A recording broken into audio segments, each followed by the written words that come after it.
Le projet du développement rural Mombapit, dans sa deuxième phase, a pour objectif de contribuer à l'augmentation des revenus et à l'accès équitable des populations du département du Noun aux services sociaux de base à travers une agriculture compétitive, respectueuse de l'environnement. Avant l'existence de cette coopérative, il n'y avait pas ces infrastructures-là. Et directement derrière moi, vous pouvez voir les effets positifs de la présence de la coopérative.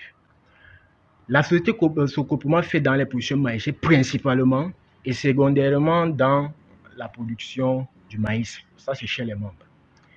Comme tout groupe, il y a des services qui sont mis à disposition des membres, parmi lesquels l'approvisionnement en intrants, parmi lesquels le stockage, parmi lesquels l'appui à la production, parmi lesquels la transformation post-récolte.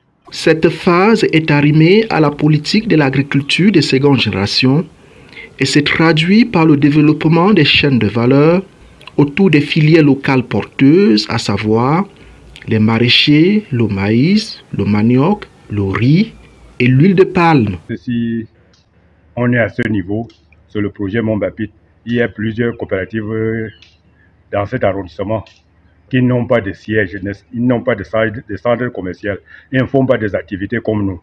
Ça veut dire que nous, on est en train de faire les activités passant par le projet Mombapit.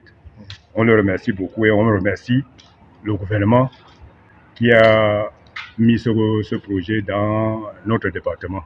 Ces vastes coopératives bénéficient d'une structuration professionnelle et d'une autonomie de gestion.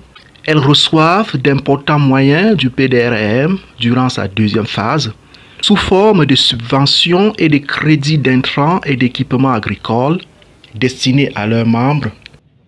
Oui, je crois que parler de l'importance des coopératives, tous les paysans sentent déjà l'importance des coopératives dans leurs localités respectives, parce que vous allez voir les produits, n'est-ce pas, que les paysans transportaient ou amenaient au marché ne sont plus transportés vers le marché et c'est maintenant que les coopératives viennent collecter tous ces produits au niveau du champ chez les paysans. Donc, ça réduit les charges de transport chez les paysans. À noter que ces coopératives sont également dotées de poules d'engins agricoles, d'unités de transformation et de conditionnement des productions et d'espaces commerciaux